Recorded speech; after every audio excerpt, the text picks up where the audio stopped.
Seja bem-vindo à TV Web Comunhão Espírita de Brasília, parceira da TVC. Estamos aqui no estúdio da TV, na companhia do pesquisador e do documentarista espírita Oceano Vieira de Mello. Olá, Oceano. Seja bem-vindo. Prazer, é uma alegria estar aqui com vocês. E temos aqui conosco também a presidente da Comunhão Espírita de Brasília, que veio nos acompanhar nessa conversa descontraída com o nosso convidado. Como é que vai, presidente? Bom dia, é um prazer estar aqui com vocês, receber Oceano, né? Grande produtor de filmes aí no nosso Brasil e além fronteiras, quiçá. Então é um prazer a comunhão lhe receber nessa data. Muito obrigado. Oceano, antes de começarmos a falar sobre os seus produtos, sobre exatamente o que você tem pesquisado ao longo dos anos, eu acho que todos gostariam de saber quem é Oceano Vieira de Mello por detrás de todas essas produções. Conte um pouco da sua história para nós. Um espírito atrasado tentando seguir uma luz chamada Espiritismo e trabalhar para que eu mesmo tenha uma tarefa cada vez mais intensa em prol da doutrina que tanto me deu, que tanto me consola, a mim, aos meus familiares, e desenvolver um trabalho de pesquisa para deixar para as futuras gerações, assim como eu recebi dos pioneiros do Espiritismo no século XIX, no século XX, né? Tentar deixar para as futuras gerações, no audiovisual, que é o campo de atuação nosso, deixar para que as pessoas descubram, como eu descobri, grandes nomes, grandes personalidades do espiritismo cristão, como Clóvis Tavares, como Rubens Romanelli, Chico Xavier, o maior deles, né? Embora ele não quisesse ser o maior, a gente sabe disso. Eurico Bassanufo, grandes, Divaldo Pereira Franco, a gente deve muito a essas pessoas. Então, esse é o foco do nosso trabalho. Mas, Oceano, nós sabemos que você é um lutador, né? Um guerreiro, perdeu a mãe cedo, aos 4 anos de idade. Como foi que você realizou os seus estudos e você se despertou para ser um documentarista, um pesquisador? Foi após o Espiritismo entrar em sua vida ou você já realizava projetos nessa área? Como foi isso? Germana, eu conheci a proposta espírita quando eu tinha 20 anos, quando assisti o Chico Xavier, o Pinga Fogo, ao vivo na TV Tupi. Só que com 20 anos você não tem poder de percepção de muita coisa na vida, né? Principalmente eu, um espírito atrasado que sou. Anos depois é que eu fui perceber, aos poucos, com os anos se passando, com o burilamento da vida, a gente percebe através da obra do Chico, e principalmente 2 livros me marcaram muito na minha educação como ser humano, que é o Conduta Espírita e o Agenda Cristã. Esses 2 livros me educaram como cidadão. Depois eu segui a minha vida normalmente, mas de 75 para 76 eu conheci um grupo espírita em Campinas, cidade em que eu residia, na residência do Dr. Mário Tamacia. E ele me convidou, ele vendo que eu tinha interesse por música clássica, assim como ele também, ele me convidou para participar de uma sessão mediúnica, de estudos mediúnicos e de estudos do Evangelho. Eu achei aquilo lindo, maravilhoso, né? Era tudo que o meu ser precisava, era daquela orientação. Só que eu me casei, tive filhos e não me engajei na doutrina, mas comecei a me educar na doutrina, educar os meus filhos na doutrina espírita, no Centro Espírita Allan Kardec de Campinas. Só 20 anos depois é que eu descobri, principalmente depois da desencarnação de Chico em 2002, é que eu descobri que eu poderia contribuir com a minha parcela de tentar resgatar, trabalhar para a doutrina, e a partir de então eu nunca mais parei. eu vivo 24 horas o Espiritismo. É muito interessante isso que você está colocando e mencionando o Chico Xavier, que é um exemplo para todos nós, né?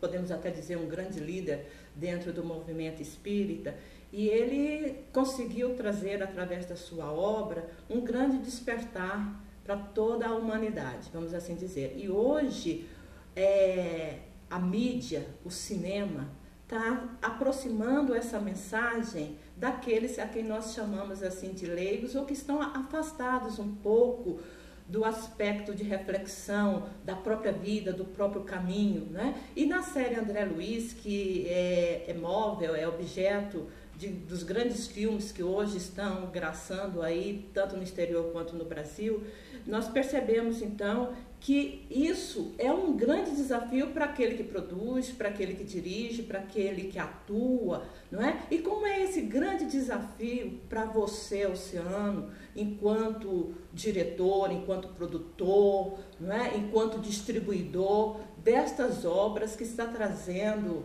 essa mensagem espírita, denominada mensagem espírita, mas que traz, sobretudo, um objeto de reflexão e não uma reflexão de aspecto religioso puramente, né, e simplesmente dentro daquele aspecto que muitas vezes pode nos levar até mesmo a nos prender a uma condição fechada, né, colocando-nos, né, vamos dizer assim, numa caverna primitivista, onde nós não alargamos os nossos horizontes. A mensagem da doutrina, ela tende, não é verdade, a abrir esses horizontes. Você acredita, você acha que através destes filmes nós estamos realmente alcançando esse objetivo?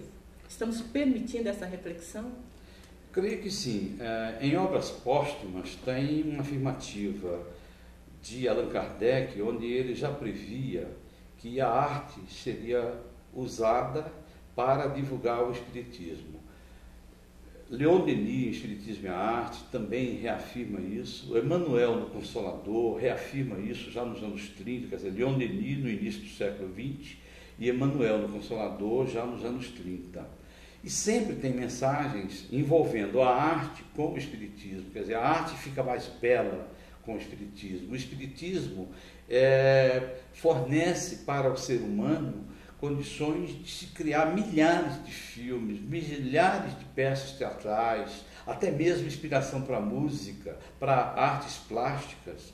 E o que nós fazemos com muito amor é trazer a mensagem espírita, ou então dos espíritas, aqueles que entenderam melhor do que nós no passado e fizeram do espiritismo um modo de vida, não um modo de vida proselitista, mas uma maneira de dizer eu sou mais feliz com o espiritismo através da arte, através da literatura. O espiritismo nos leva a isso. Nós começamos, por exemplo, fazendo documentários. Nós fizemos um documentário sobre a vida do Eurico Barçanufo, sobre Chico, sobre Divaldo Pereira Franco. Depois fizemos um com um grande espiritualista, Pietro Baldi, que é uma pessoa em que os espíritas queriam que ele fosse espírita, mas a tradição dele, religiosa dele, não permitia que ele fosse espírita, e sim espiritualista. Ele se denominava universalista, esteve aqui em Brasília várias vezes. Então ele não era espírita, mas a história de vida dele com os espíritas é muito interessante. Quantos produtos você fez de documentário sobre a vida desses grandes nomes? Nós temos cinco filmes documentários. Esses filmes eles foram feitos para TV a cabo, ou seja, TV por assinatura, e para DVD. Eles estão disponíveis. Os nossos filmes são exibidos na Globosat como um filme normal. Eles não são exibidos como um filme espírita, mas como um filme que tem uma mensagem de uma personalidade espírita interessante, que tem a proposta espírita, e lá nós não dizemos, de hipótese alguma, que nós somos melhores, porque nós não somos. Nós temos uma proposta espírita que nós herdamos desde Kardec, no qual nos deixa feliz, no qual a gente absorve e nos deixa mais seres humanos, mais humanos, né?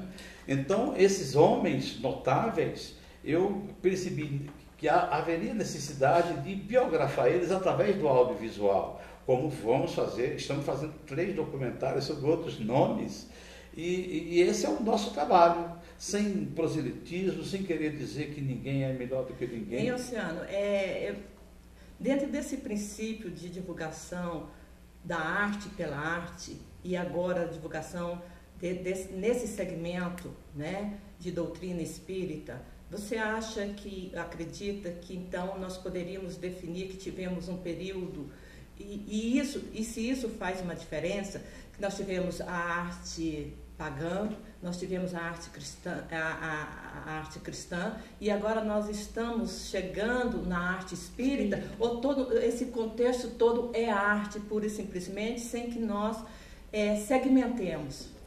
Olha, a arte já é bela por natureza, né? Qualquer formalidade, qualquer tipo de arte, ela atinge o ser que está capaz de a perceber. Então, eu acho que a arte plástica, a música, o teatro, né, depende daquele espírito, da evolução daquele espírito para aquela percepção. Nós espíritas, vamos dizer assim, durante as últimas décadas, nós fomos acostumados a ver teatro que não falava conosco, a ver filme que não trazia uma mensagem que nos consolava. Porque com a literatura que a gente tem, nós já houve um burilamento de nós como espíritos, né? Nós já absorvemos isso. E na nossa era, nós temos o cinema. Então é isso que a gente precisa desenvolver mais. É a arte cinematográfica, que é conhecida como a 7ª arte, a fim de nos atingir, a fim de nos consolar como uma arte que nós amamos. Não que a gente vá deixar de ver uma galeria de arte, vá deixar de ver uma peça teatral, vamos dizer assim, que não seja espírita. Não, até mesmo o cinema, tem filmes belíssimos, que não são filmes espíritas, mas que nos tocam como seres. Então, a ideia da arte cinematográfica, de passar de livro para o cinema, ela é maravilhosa, e como disse no início, esses grandes nomes como Kardec, Emmanuel, Leon Denis já previam que essa arte seria usada para divulgar o Espiritismo, e está no Espiritismo a modalidade de se encontrar histórias extraordinárias, histórias que consolam, baseadas todas nas obras espíritas. Então, a arte espírita existe, o gênero para o cinema espírita, com a temática espírita, você acha que vai ser reforçado e vai existir nas academias o gênero espírita ou não? Eu acho que vai existir. Ela já existe, né? Ela já existe. A arte já está sendo usada há algumas décadas para divulgar o espiritismo. Apenas no caso da 7ª arte, no caso do documentário, por exemplo, que é mais uma forma documental, não é uma ficção, é mais válido ainda. Nós fomos testemunhas, Germana, de um período extraordinário em que temos aí Chico Xavier, Divaldo Franco, Raul Teixeira, outros médiuns notáveis, que a gente precisa divulgar essas criaturas que nos deixaram obras extraordinárias, exemplos, principalmente exemplos. Ver o Divaldo percorrendo o mundo, divulgando o Espiritismo, divulgando o Evangelho. Nós temos aí o Chico, que deixou até agora 464 obras psicografadas. Deixaram os roteiros, né? Só precisamos de transformar em películas. E o que é mais interessante é que nos últimos 20 anos nós tivemos aí alguns filmes feitos por Hollywood, ou por empresas independentes de Hollywood, mas se utilizando da temática espiritualista e até mesmo espírita, né, fazendo filmes, e eles não são espíritas, sequer espiritualistas. Isso é muito interessante. Nós distribuímos um filme que vocês devem ter assistido, Minha Vida na Outra Vida, nós produzimos esse filme aqui no Brasil em DVD. Nós tivemos contato com os produtores e com os atores, e até mesmo com a própria personagem, a Jane Cockrell. Eles não sabem quem é Kardec, eles não sabem que existiu o Espiritismo. Isso eu costumo dizer que é 110% espírita esse filme, porque ele tem 100% de espiritismo e mais 10% que não foi feito por espíritas. Mas, Oceano, você está aí falando nós. Quem é nós por detrás desse documentarista, pesquisador? Nós sabemos que a Versátil Video Spirit, ela é a grande empresa que está aí dando suporte a esses sonhos concretizados do pesquisador. Como foi que você resolveu criar a Versátil?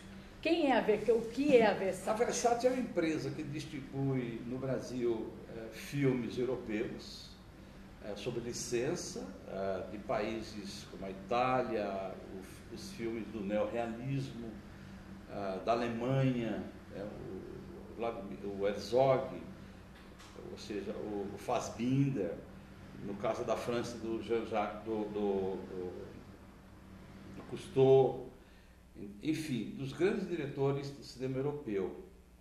E também de minisséries de televisão, principalmente de biografias como Os Miseráveis, como Balzac, como Napoleão. A gente faz esse tipo do meio de vida normal, ou seja, a gente trabalha com a história da humanidade, com produtos que eduquem, que mostrem para essas gerações e as futuras gerações a história humana, o sofrimento humano, as conquistas humanas, sempre fundado na educação, na formação do homem. Mas o que me consola, o que eu tenho como modo de vida, como ideal de vida, é a doutrina espírita. Eu já sou espírita há muito tempo. Então, em 2004, com o bicentenário de Allan Kardec, a gente produziu, junto com a Federação Espírita Brasileira, o documentário O Espiritismo de Kardec aos dias de hoje, e disponibilizou essa obra para os espíritas e os não espíritas a respeito de Allan Kardec. A partir de então, nós começamos a pesquisar para verificar outras obras existentes, e não existia além desse filme.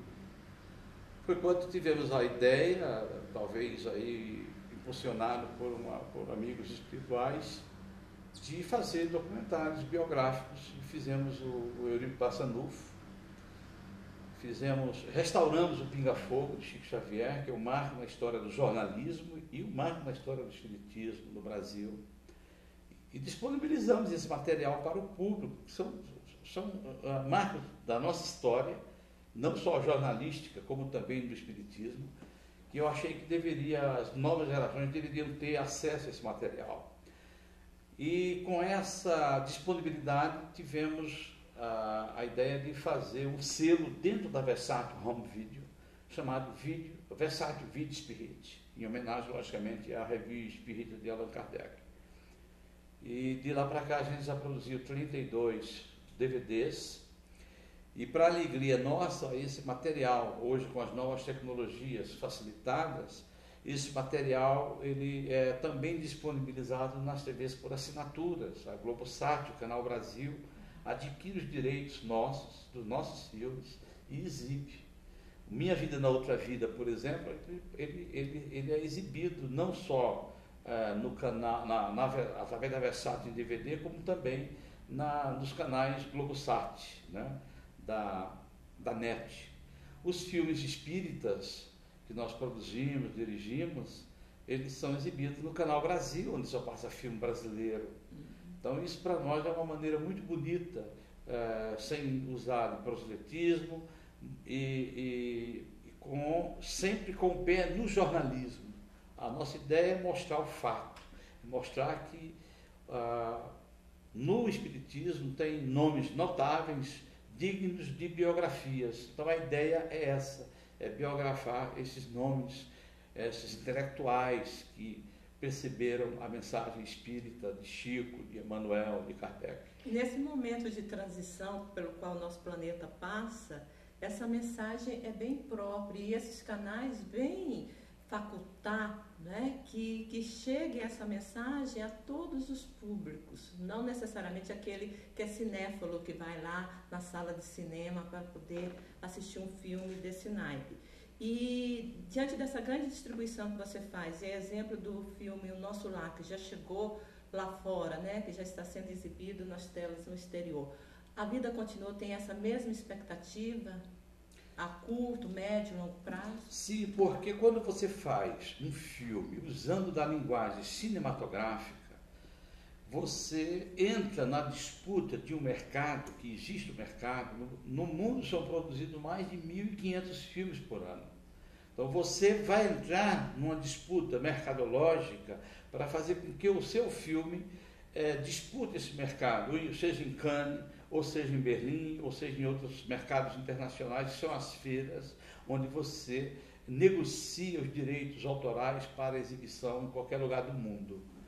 Então a gente é uma luta terrível, porque você vai enfrentar o poderio econômico, a experiência de décadas de produtores, de pessoas que já fazem isso como profissão.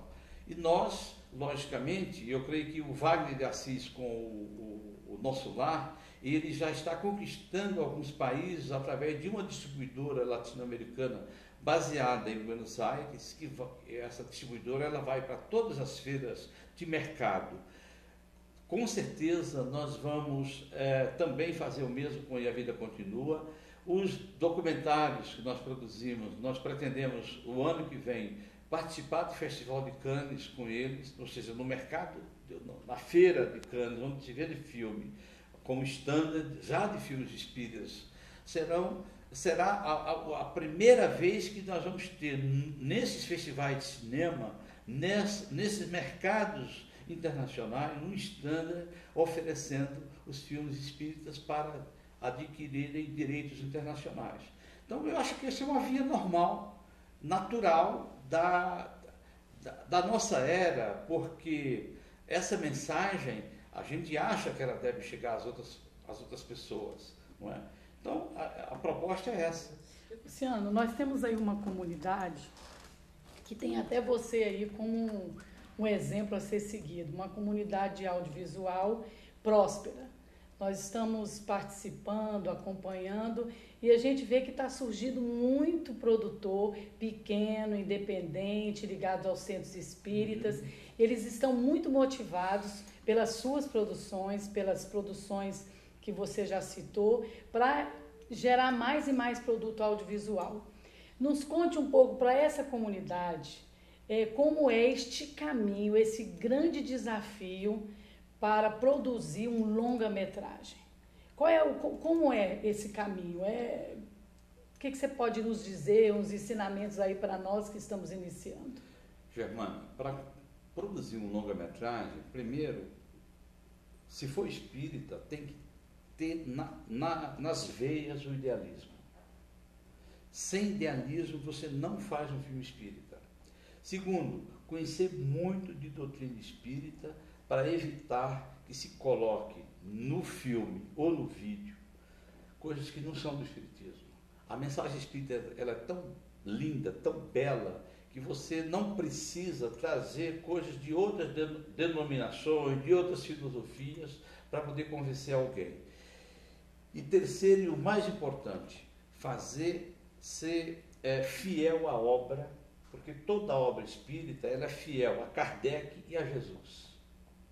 Ela tem que ser fiel, mas não se utilizar do proselitismo para tentar convencer alguém que a sua obra é uma obra espírita. Não há necessidade. Mas esse é o grande conflito, porque quando você fala bem assim, fazer um filme espírita, existe um conflito entre esses produtores e diretores, que ele é uma linguagem que a gente tem ouvido muito, uma fala, né? Que eles falam bem assim, mas a gente tem que ter o cuidado do filme espírita não ser doutrinário.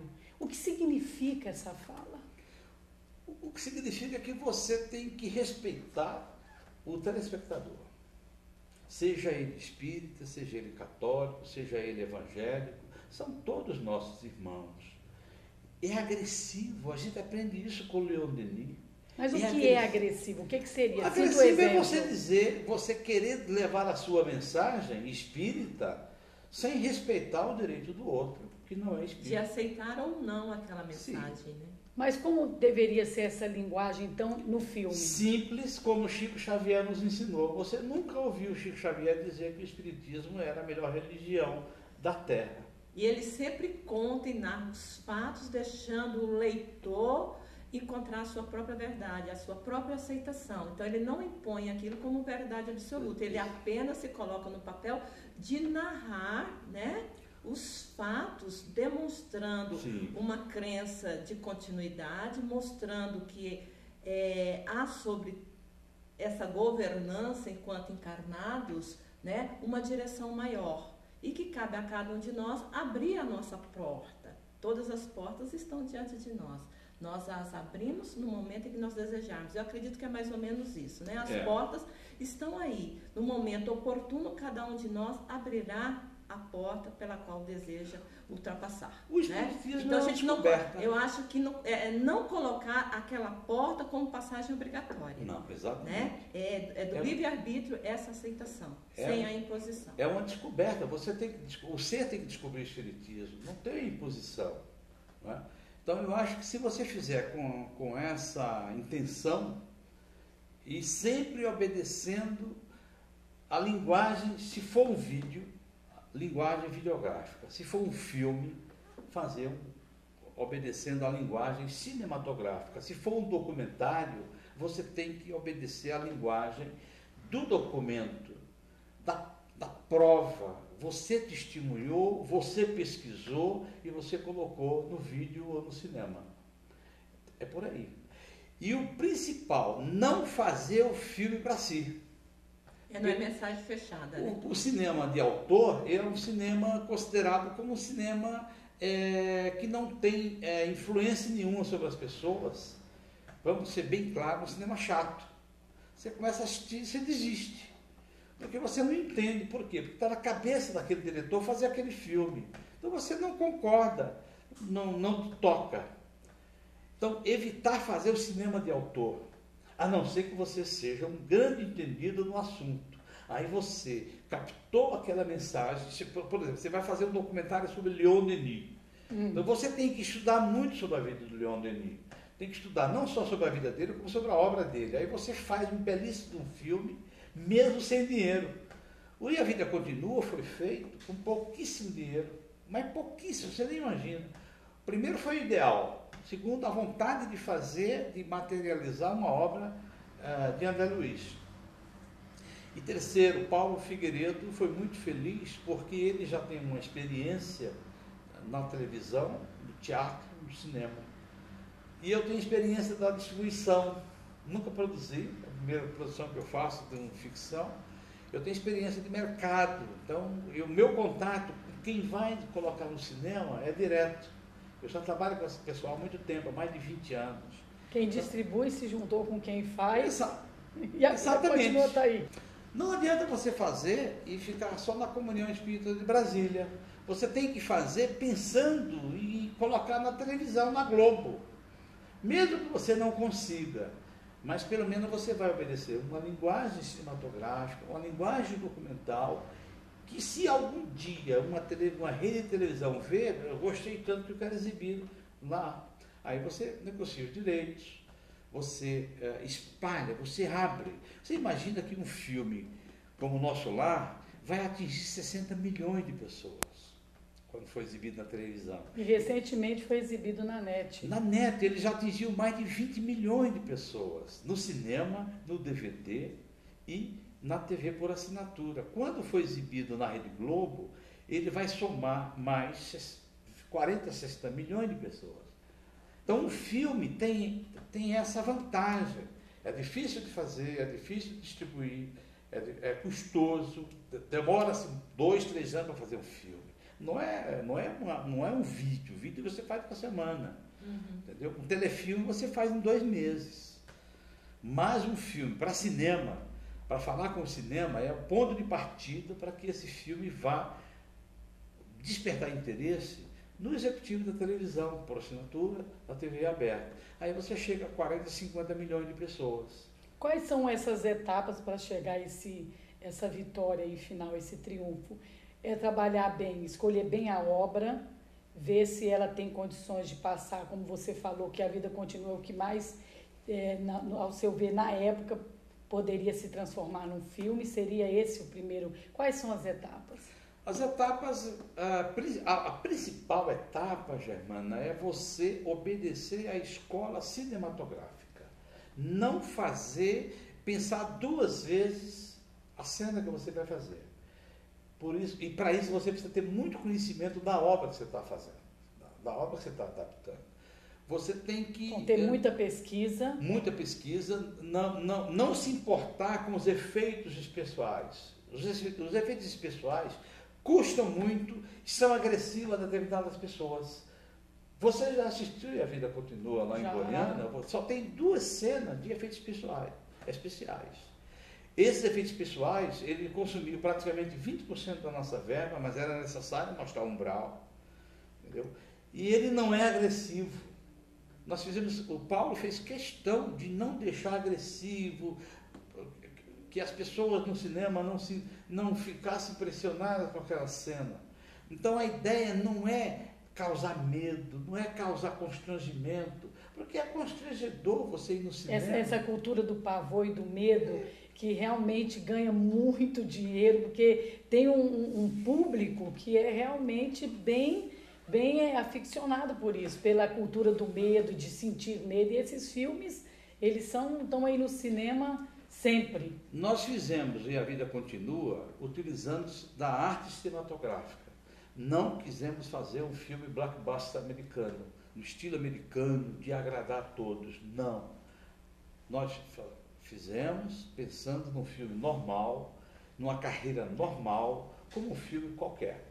Entendeu? Então, essa é eu acho que é o grande achado, é fazer a obra, transformar a obra do livro para a película ou para o vídeo, né, processos digitais, preservando a pureza doutrinária, a necessidade disso. Segundo, preservar a arte cinematográfica. Se for um documentário, como eu já disse, preservar o documento. Seguir a escola ou do Alexander Kruger, ou do Cohen, ou do Coutinho aqui no Brasil, que são escolas maravilhosas para quem faz documentário. Não querer fazer o documentário para si, entendeu? Você tem várias maneiras de fazer o documentário. Um documentário hoje você faz com 4, 5 depoimentos. Agora, precisa escolher quem vai fazer o depoimento, quem vai fazer as perguntas, porque é difícil você ouvir. Eu posso ouvir ela, mas eu preciso saber sobre a vida dela para ver se ela entende sobre o que eu vou perguntar. Então, há necessidade da cultura sobre aquele assunto. Eu posso fazer um documentário sobre você, mas eu não posso simplesmente colocar um microfone na sua frente e perguntar, Germana, você entendeu? Há necessidade de você se inteirar, estudar a vida daquela pessoa, do conhecimento dela, para ver se ela é digna de entrar num documentário seu.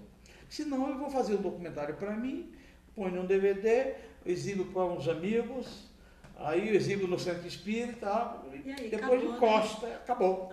E no tem que fazer tudo isso também, pesquisar, ver o livro, continuar com a linguagem fiel à doutrina e se preocupar com a escola cinematográfica. E o próximo passo, procurar versátil?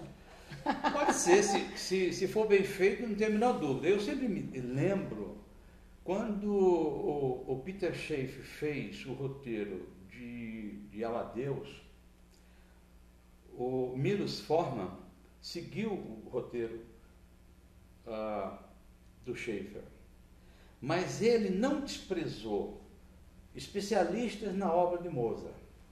Ele não desprezou o Neville Marnier, que é o regente da orquestra que executou toda a obra do filme do Mozart.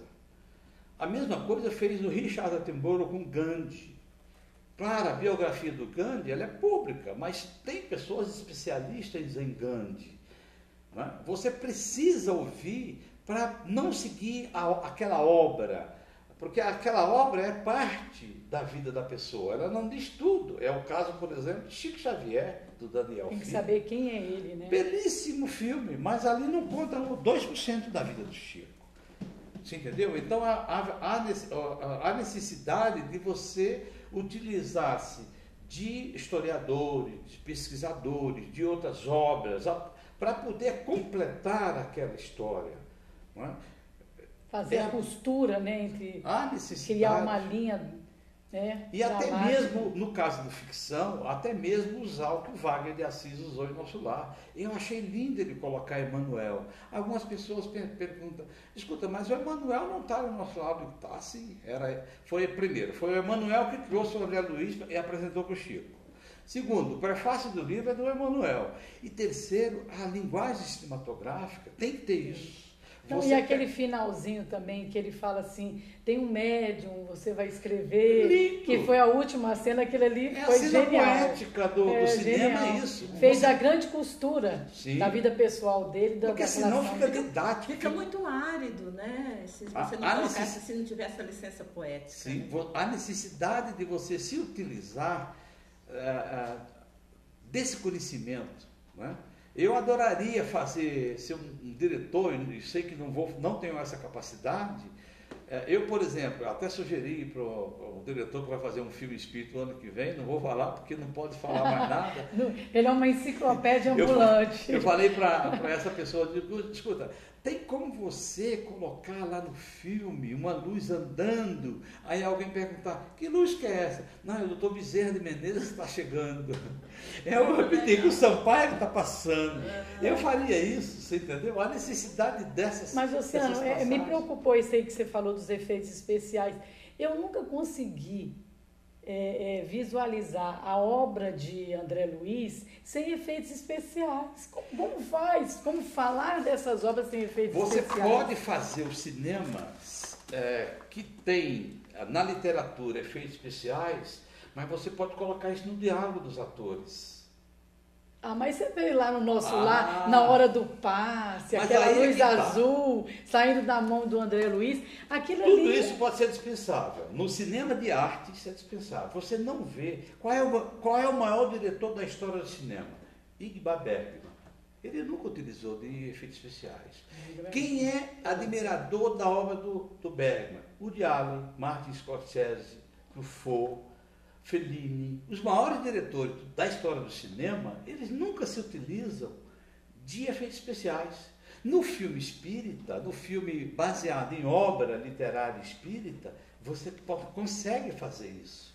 Aí é onde você vai conseguir fazer, porque o efeito especial custa muito caro. Eu peguei, há cerca de um ano, eu recebi um filme dizendo-se espírita, com os efeitos especiais, que era de dar risada. Você lembra do Perdido no Espaço? Era mais ou menos aquilo. Mas, Luciano, isso porque você está preocupado com o custo da película. Mas se tiver condições financeiras para fazer uma obra de André Luiz, com os efeitos especiais feitos lá fora, ou então até para os grandes profissionais aqui do Brasil, você não acha que a obra ficaria muito mais rica para tentar explicar o que André Luiz fala na obra dele sobre energias? Você não acha que se tiver condições de colocar efeitos especiais que realmente sejam feitos por quem entende, não seria melhor? Seria melhor. O custo é tão grande que os produtores desistem de fazer. Então eu prefiro fazer uma obra de arte. Pé no chão, né? Pé no chão. Do nosso tamanho. Nosso tamanho, que, por exemplo, eu vou lhe dar um exemplo. O ano passado nós tivemos as comemorações dos 150 anos da desencarnação ou da morte de Robert Schumann. Foi feito um documentário por produtores ingleses, pela Opus, que mostra a vida de Robert Schumann com Clara Schumann. É uma das coisas mais belas que eu já vi. Eu me emocionei de assistir. Eu já vi umas 10 vezes e não canso de ver, porque a gente sente muita emoção ao ver. O filme foi feito num dia. Não tem efeitos especiais. Os atores no mais palco, intimista, né? Eles leem. Quem faz o papel de Schumann é o Sting, vestido aqui como eu estou vestido, de barba, normal, não precisa de roupa para poder interpretar. Mas a obra é tão bem feita, que são as cartas que eles trocaram, da Clara Schumann com Roberto Schumann, desde a adolescência até a desencarnação dele, entendeu? Então, é feito num palco. Num único dia eles fizeram uma obra-prima. Aquilo lá eles não gastaram praticamente nada, só filmaram, só gravaram em vídeo, só saiu em DVD. Eu acho muito interessante isso. Eu estive conversando com a Germana esses dias, nós estivemos lá no Ceará, na Mostra Nacional, né, de Arte Espírita. No Encontro Nacional. Encontro Nacional, né, de Artistas Espíritas. E lá teve muitas apresentações, tanto de performance, teatro e música. E eu estava falando com ela, comentando com ela, que principalmente na música, o efeito visual está chegando sempre à frente da mensagem. E em falando de mensagem espírita, de doutrina espírita, o interesse é que a mensagem chegue na frente. Então eu creio que a mesma aplicação deve se dar no cinema. O efeito visual ele não pode chegar na frente. Ele está a serviço da mensagem, não ao contrário. Ele está a serviço da mensagem e não, como você mesmo disse, e não ao contrário. E se tem esse monte de efeito visual, onde é que você vai fixar? Você vai fixar no efeito e não na mensagem. Né? E a música está trazendo esse efeito. A gente vê as bandas, né, os conjuntos aí. Então é muita luz, é muito instrumento, é muito isso. E a mensagem lá atrás. E a letra que está na música. Lá atrás. Né? Então eu creio que esse cuidado aí é primordial, é essencial até para a aceitação da chamada arte espírita. O Haroldo Dutra, nesse Encontro Nacional de Artistas Espíritas, que é promovido e realizado pela Abrarte, que é esse encontro anual que a Abrarte reúne todos os artistas, esse movimento belíssimo que realmente está conseguindo, motivando muitos artistas a realmente mostrarem seus talentos, suas habilidades e produzirem também, não só peças como CDs e como filmes. Então a Abrarte está de parabéns por esse movimento aí bem organizado. Haroldo Dutra, nessa ocasião, foi convidado para falar e ele falou uma coisa muito interessante. Ele falou que o filme espírita, que a linguagem do filme espírita não tem que realmente estar fazendo sermões e nem doutrinando pessoas. Não. Que tem que ser uma linguagem refinada, sutil, a mensagem tem que chegar em quem está assistindo de uma forma leve. E não de uma forma imperativa, ditada, como se estivesse exatamente fazendo o que você falou, proselitismo. Foi muito interessante isso que a Haroldo Dutra falou. Tem que ter a simplicidade do espiritismo, com a humildade que a gente aprendeu com Chico, com Kardec, e principalmente o conhecimento. Sem conhecimento, sem educação, você não chega a nada. Inclusive fazendo arte espírita. Oceano, para finalizar, nós sabemos que você está em Brasília, a convite da Federação Espírita Brasileira, para fazer o lançamento de 2 produtos. Um nós já falamos aqui, que é o filme E a Vida Continua, e o segundo, Instruções Psicofônicas, que você está até na companhia do Arnaldo Rocha, e que nós tivemos a oportunidade de assistir ontem na FEB, maravilhosos os relatos dele. Nos fale um pouco das instruções psicofônicas, que também é um produto da Versátil. Dos 464 livros recebidos por Chico Xavier, existem 2 livros que não foram psicografados, e sim, ele recebeu por via psicofônica. Nos anos 50, no grupo Meimei, em Pedro Leopoldo, grupo, por sinal, fundado por ele, eles gravavam as psicofonias do Chico num grupo fechado de estudos de evangelização dos espíritos sofredores, e esses 2 livros, que são conhecidos como Instruções Psicofônicas e Vozes do Grande Além, eles foram transcritos dessas gravações. São livros memoráveis do Chico, que foram editados pela Federação Espírita Brasileira ainda nos anos 50, e há cerca de 6 anos atrás, eu lendo um livro de Arnaldo Rocha, onde ele dizia que as gravações se perderam, que as gravações, lamentavelmente, ele não tinha mais como localizar essas gravações, enfim, e que era uma grande tristeza da vida dele. O Arnaldo Rocha participava dessas reuniões, fundou o Grupo Espírita Meimei, é o marido, por sinal, da Meimei, foi o marido da Meimei, lá nos anos 40, e nós conseguimos localizar esse material, parte do material, não está todo o material, e restauramos e colocamos ele, são gravações de áudio, mas com razoável qualidade e até com boa qualidade. Algumas gravações estão em boa qualidade. Elas são tão extraordinárias na voz de Chico. Então você imagina, durante as sessões mediúnicas, o Chico recebia alguns espíritos sofredores para educar eles no Evangelho de Jesus. Era um dia da semana que eles faziam essas sessões mediúnicas, mas durante 15 minutos o Chico se colocava à disposição dos espíritos mais evoluídos, como Emmanuel, André Luiz, Sheila, Bezerra de Menezes, Caibá Schutel. E essas gravações, elas foram gravadas num gravador do Carlos Torres Pastorino, o grande filósofo espírita. Falou que era imenso, gravador imenso, né? O grande filósofo, que era católico, depois se transformou num filósofo espírita, que a gente conhece como aquele livrinho pequeno, Minuto de Sabedoria, e Sabedoria do Evangelho, que é a obra principal dele. Esse gravador, ele foi emprestado por Arnaldo Rocha e depois doado para o Grupo Espírita Memei. Então nós conseguimos recuperar essas gravações e transformar ela em 3 DVDs. 2 DVDs aqui. Estão aqui. Fizemos um óleo sobre tela, retratando as sessões mediúnicas e uma suíte de fotos da época, com o Chico, com o André Luiz, com a família dele, as pessoas lá em Pedro Leopoldo nos anos 50. O disco 1 ele tem o Instruções Psicofônicas, e o disco 2, o Voz do Grande Além. E o disco 3 são vídeos feitos com Arnaldo, com pessoas que participavam dessas gravações, que ainda estão encarnadas. São vídeos ligados ao Grupo Espírita Memei, ligados ao Luiz Gonzaga, ligados à nossa história espírita dos anos 50, principalmente. Então, eu, como um pesquisador, acho que é um momento histórico de mostrar o Chico recebendo Emmanuel. Nós vamos ouvir a voz de Emmanuel.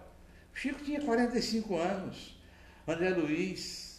Nós fizemos questão de não tirar os barulhos em volta do Centro Espírita Memei. Então você ouve o trem, você ouve sapo, chovia muito naquela época, né? Então os sapos, crianças brincando na rua, o vizinho do Centro Espírita Memei ouvindo a Rádio Nacional do Rio de Janeiro, nos anos 50. Então a gente preferiu não limpar isso, preservar, porque quando a gente limpa, a gravação fica robótica. No futuro iriam pensar que era armação nossa. Né? Muito interessante. Todos originais. Isso aqui é uma preciosidade, né? E o Arnaldo Rocha comentando ao vivo, o mesmo que ele escreveu no livro, em 50, abrindo, na transcrição da mensagem, o Arnaldo Rocha lendo agora, 57 anos depois, o que ele escreveu. Muito interessante. Não, é interessante foi o que ele falou aí, da pergunta que o César Perry fez ontem para o Arnaldo Rocha. Chico trabalhava também com os espíritos sofredores? Foi uma pergunta, uma curiosidade que você acabou de falar. E aqui está provando que ele trabalhava como um médium, como qualquer outro, com os espíritos sofredores.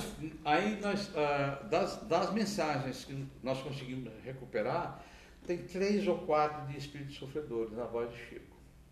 Mostrando ele trabalhando isso como médium. Isso é uma novidade, né, para um movimento espírita que tem, assim, histórico. A visão de Chico sempre recebendo os grandes mentores, né? Sempre na obra literária. Né? Então, realmente... Até nisso, Chico teve humildade. Exato. De receber espíritos sofredores e os educar para o Evangelho. Muito bom. Luciano, então nós gostaríamos de perguntar para você qual a sua mensagem final aí para quem vai assistir essa conversa nossa aqui fraterna, e eu acho que o objetivo da sua vinda a Brasília, né?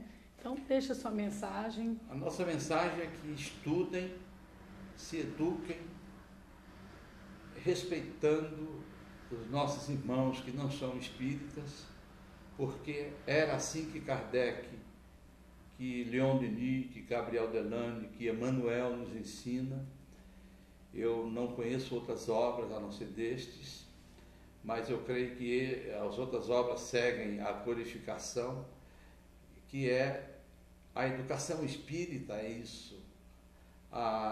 É você se educar, usar o amor à humanidade, é respeitar o semelhante. Aí a gente pode dizer que ser um cristão verdadeiro, seguir Jesus, é fazer isso. É estudar, amar, respeitar sempre, para poder reencarnar ou desencarnar com dignidade do espírito, que todos nós somos imortais. Para a comunidade audiovisual que te admira muito o seu trabalho, que está aí seguindo seus passos como aprendizes, qual é a mensagem que você deixa para essa comunidade que está nascendo aí, para os que estão nos primeiros passos? Não desistam nunca. Nesse DVD, eu me emocionei muito quando uma médium vê o gravador de 10 quilos e ela fica tão admirada por estar vendo aquilo lá, alguém dizendo para ela que aquele gravador gravava a voz dela como no cinema, ficando igual no cinema. Essas coisas simples é que nos toca. Então há necessidade de se fazer as coisas simples da vida com amor, com muita pesquisa, mas não deixar o lado simples que nós somos. Uma das coisas que nós nos tornamos espíritas é justamente a simplicidade, a humildade, e que esse audiovisual que vai ser construído, ele seja utilizado sem vergonha de mostrar a simplicidade de quem o está fazendo. Porque tem milhares ou talvez milhões de pessoas que são também simples e que serão tocadas com aquela mensagem, seja no vídeo, seja na música, no teatro, no cinema, ou até mesmo na arte visual. O ser humano tocado, ele é outro ser humano. Eu queria que você me considerasse, que eu evito, eu não estou aqui porque eu sou o dono da Versátil. Eu estou aqui como um documentarista espírita, como pesquisador e documentarista espírita. É isso que eu tento ser.